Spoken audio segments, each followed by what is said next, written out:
Thank you for downloading this podcast from the British Theatre Guide. For more information about British Theatre Guide, please visit britishtheatreguide.info. I'm Steve Orme, the Midlands editor of the British Theatre Guide. It's common for theatres to get together to mount a co-production.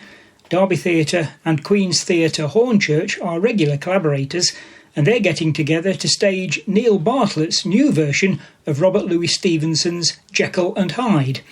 In a moment, I'll be talking to one of the actors, Polly Lister, Derby Theatre's artistic director, Sarah Brigham, who's directing Jekyll and Hyde, and Mathew Russell, the executive director of Queen's Theatre Hornchurch. But first, Nicholas Shaw, who's playing the lead, explains what it's like to be both goody and baddie in a production. It came as no surprise to my wife when I got that part. And all it seems does it to lots of people in my family as well, or friends. They say, "Oh yeah, it's great casting for you, Nick." I thought I'd kept my hide quite well hidden, but clearly not. But it's really fun. I've always been very interested in that, to be honest, from a personal point of view. Yes, it's quite exhausting sometimes trying to suppress one's sort of natural inclinations sometimes and how you're feeling. And I think that's what's really interesting about this play, really, and that why it's so timeless. People have that battle a lot, and some people are able to control things and some people aren't, really, and human capacity for a variety of behaviours is seemingly endless. So it's really interesting to explore that. Have you done much research into the actual character that Stevenson came up with? Yeah, a lot. So the original novel is very much at the heart of the adaptation, and then over the course of the rehearsals, before I went up to Edinburgh, and a useful time to go along with seeing some friends at the festival, go and just experience the city, which obviously, even though Stevenson set it in London, it's very much part of where he grew up, and so it was good to just immerse myself in that environment, really. And then over the course of the rehearsal process, we're just exploring it, and because it's very much an ensemble piece, of course I'm sort of playing the title parts, but it is very much an ensemble show, and that's always very exciting from my point of view as well. I love to be in a company. It takes everyone to tell the story, so it's very much not about one character or two characters. It's all of us telling the story together. And do you empathise with the character in any way? Disturbingly so. Yes, I do. Yeah, and I think it's that thing of what is it like if you had the ability and capacity to free yourself from the restraints of society and guilt and conscience, and it's sort of, that's the duality. Is it's an exciting prospect, but also very dangerous, and ultimately destroys him. Just because you have the capability to do something, should you do it? And that's quite a pertinent question, I think, as we go along in science. And there's that moral question has gone on for decades. In terms of the advances which have come on since Stevenson wrote the piece. I mean, we've been discussing how Victorian medicine advanced, but he would just be completely mind blown by those advances now. But he's sort of quite prophetic, really, in terms of what he was writing about. You've worked in television as well as doing theatre. Do you have a preference for either of them? Oh, I'm a bit of a theatre being, really. I trained in classical theatre, and TV and screen work is fun, and pays better. But it's quite nice now. I've got a young family. Sometimes it's a bit more conducive to that. But getting the opportunity to play, particularly classical stories, I just think they're so amazing, and it just really shows how human nature hasn't changed. That's why classics are so important still. Shakespeare and Greek tragedy and all those sort of things. It really demonstrates we've not moved. A lot of those wants and desires and troubles that human beings have had over centuries have not changed a great deal, to be honest. You've appeared on big stages like Shakespeare's Globe, so how does working at a smaller venue like Derby Theatre compare with that? it's great. It's a different experience, but I think particularly with a story like this, we can create a real world for everyone to immerse themselves in. It's such a lovely space. I haven't actually played it before, but seeing shows at Derby, it's great. It feels like very much like the audience are part of it. It's sort of like a mini amphitheatre, and it feels like we're all together in that. And that's been very much in our minds as we've been rehearsing, really. And hopefully, people will feel like they're very much a part of the world, which will be quite exciting. Is it frightening in any way? Well, hopefully. Well, it'd be interesting to see when you're in it. It's quite difficult to see, but I think there might become some quite disturbing parts of people, and they may well question themselves and the world in a way they may not usually as they go about their daily lives. And that's the point, really. Polly, you played Dr. Stevenson, who's not in the original by Robert Louis Stevenson. So, no. What exactly is your role? No, yeah, she's not in the original. So there's only one doctor mentioned who comes along who is not named even. But this doctor takes a very different part. She almost does what Utterson does in the novel, which is really sort of try to get to the bottom of the story and push things and open doors and look further.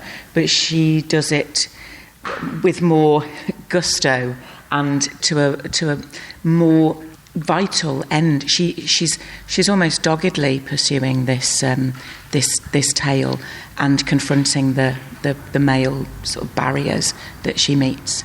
That's her role, really, is to challenge every barrier that is put in her way. She's not content to let that lie. She pushes it down and asks further questions and really sort of puts the mirror up to people.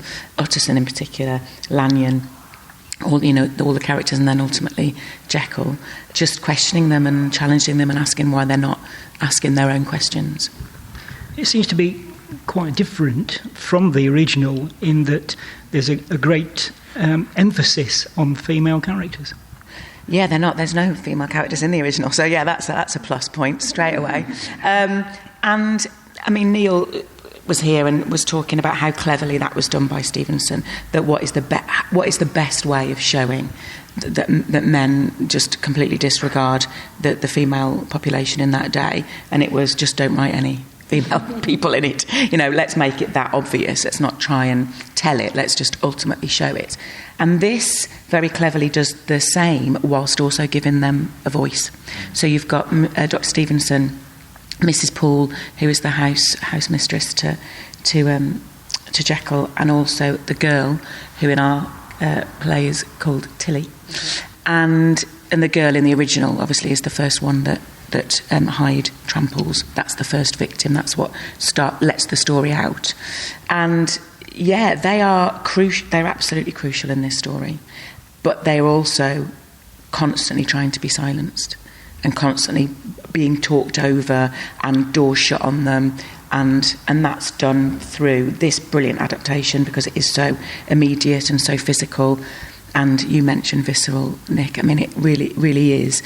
And also because Sarah's really interested in telling stories that you hear and feel and see, And so I think even if you didn't understand English, the pictures and the paintings that we are creating, the shapes, the way that the stage is stacked, how things are put in the way, you'd absolutely get what's going on.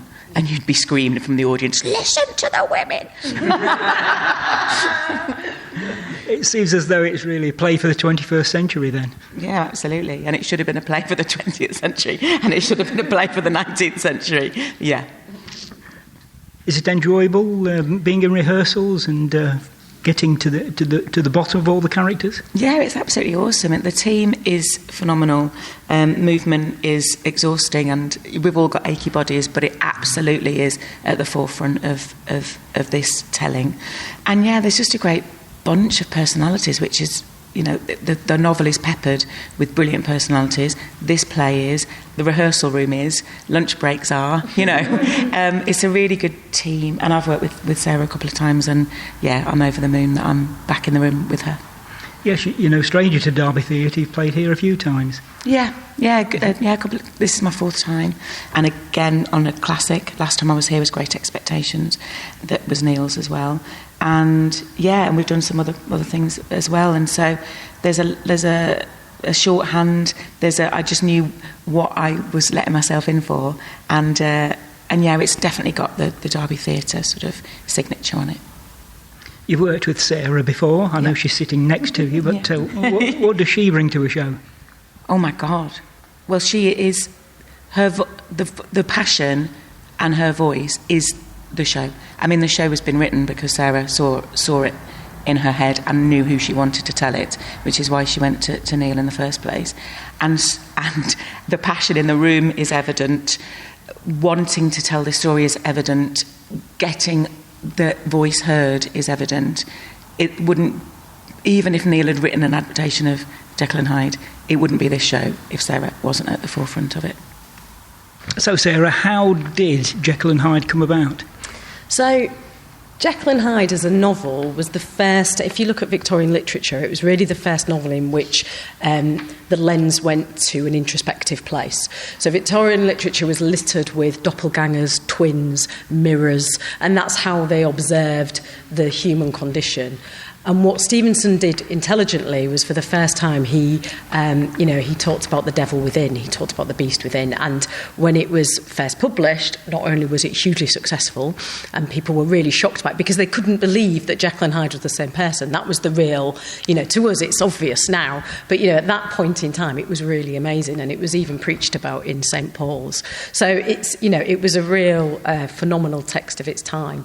And I suppose that now that we are in this time of looking inside ourselves and knowing all the identities that we play through social media, through, we're quite used to going, well, at work I'm like this, but at home I'm like this, on social media I'm like this. But, it's really interesting, isn't it, to then put that under a lens and go, well, what does that mean? And at the time in 2018, so I'd just done Great Expectations and just really enjoyed it, really enjoyed Neil's fluidity of telling that story. I love classics, that's my passion. As Nick said, I feel like they're so important to us. The canon is there to tell us about the human condition across eras, across times, and we can say things that in a way that is slightly removed, but actually be a little bit more truthful and honest because we're looking at it at that level of distance. So that is kind of what I really love to do. And because I'd just done Great Expectations and had such an amazing time on it, and Neil's writing, he just writes so fluidly. He knows how to write a story which is really true to the source material, but which says something to us now, how to really bring that up to date, but without being disrespectful. So not setting it in, 2053 sci-fi world, but really finding a way that is intelligent. And that's what he's done, I think. And he has a way of writing which is fluid and encourages you to think of it as a total piece of theatre. You can't read one of Neil's plays without going, I can hear the music, I can see what the set is, I can feel what the movement is. It's a real visceral, and for me, I like to work collaboratively with creatives. So Deb Pugh on movement, Ivan on sound, Simeon on lighting. Just really, how do we create a real theatrical experience? How do those things fuse together rather than just, well, I'll tell the story with the actors and then you lay your stuff on top. It's actually right from the start, how does that emerge out? So that was the conversation. And then in 2018, I suppose, in terms of when we started talking about Jekyll and Hyde, we were right at the height of the Me Too campaign, and there was, as an industry, there was lots of things of going, there are people, generally men, who are living these different identities and are one way in public, and we are shocked when we find things out about them and go, well, that can't be true, can it? So I think that was in our initial conversations and talk, and then Neil just took it to a really amazing place. And of course, that's what the novel's about. The novel is about a man who has such high standing that we can't possibly believe that he might have this other side to him. And throughout the novel, people cover up for him. People, he's not found out not because he is an intelligent, clever and devious character, but also because people choose not to question. And so that's an interesting place to be in. So it's a very period piece that will really satisfy those who are looking for a faithful adaptation in lots of ways of the novel, but I feel like it also has something to say to us now. Like some of your other productions, it's an ensemble piece. Yeah. So why did you choose to go down that road? Yeah, because I think, as Nick says, I think in an ensemble, you why do it with one person when you can do it with 9? And I suppose it's the same way that I choose to direct in a room. I have a vision, but I don't have all the best ideas in my head. There will be better ideas within the room. So really working in that collaborative way to go, how do we best tell this story? And I think what Neil's done really cleverly in this adaptation is it's really easy with Jekyll and Hyde to look at it and go, well, that's one man. That's one man, and he was a bad apple, but I'm not like that. But what Neil does really cleverly is actually all of the characters have their own hides, and you see them flash up at different points. And isn't that true of all of us? I may appear a very calm and lovely person, but as Nick says, some of my family might choose to say otherwise when the dishwasher isn't stacked properly, or whatever. We've all got things in us, haven't we? There's moments of that, and how do you control that? And I think Neil does that really intelligently in this adaptation. Just so each character has their own dark side, their own hide that we just might see a flash of, but it's about how do we choose to deal with that, I suppose. Speaking now as Chief Executive of Derby Theatre, how have you found things lately? Are people keen to come back to the theatre after the pandemic? I mean, we have all been through such a horrendous 2 years, haven't we? And as we step forward, it feels like there are moments where the community really are flooding back into the theatre in joy, wanting a night of entertainment, wanting to be together. And there's been a couple of nights where I've sat in the audience, and I had one night actually a couple of months ago on a show where it was just full of young people. In a way that actually I hadn't seen pre-pandemic quite to the same level, and maybe it was the choice of show, but that felt really electric because you could kind of sense we're here and we're all in the same room together, but equally when we've had some more traditional work on, sitting again with more I suppose traditional patrons and feeling like this is really nice coming together.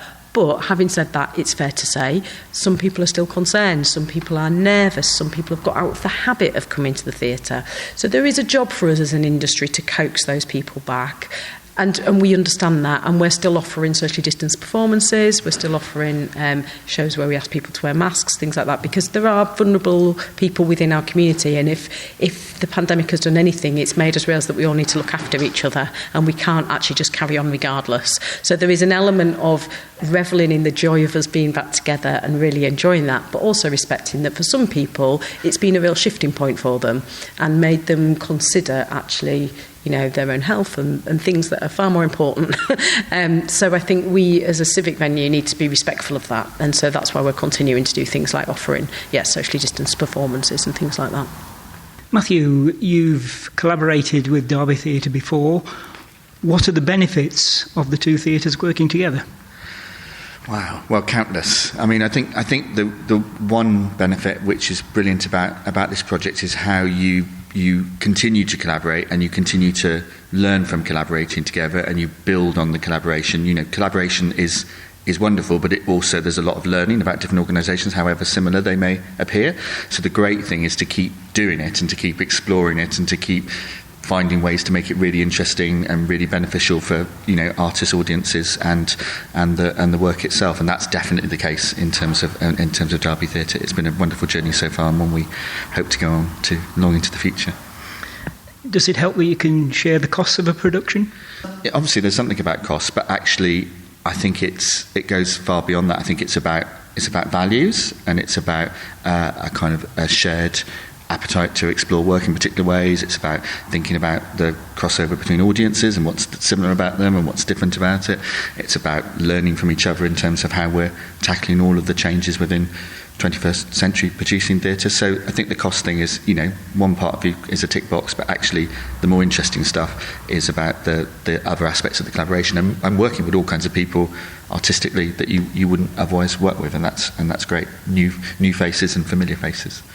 You talked about audiences there. Are there any big differences between audiences in Derby and Hornchurch?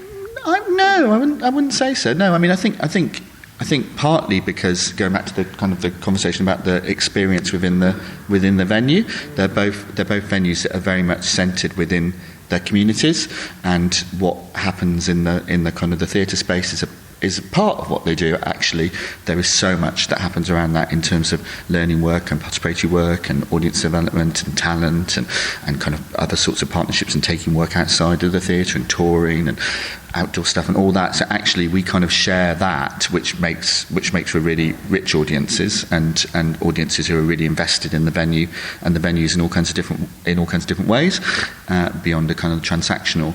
But also I think just the spaces themselves, those auditoriums are sister auditoriums. So actually how an audience experiences Jekyll and Hyde in Derby and how they experience it in Hornchurch is very similar. And because we also have worked so much together, we're able to make sure that we keep exploring how the experience is effective in both venues. And it's great that, for example, we're working with Jess Curtis as designer, who's designed a lot for Queen's Theatre Hornchurch as well, and we've built the set for the show, which is great, another way of collaborating and our team being invested in the project. So that means that we're in there all the way throughout the process.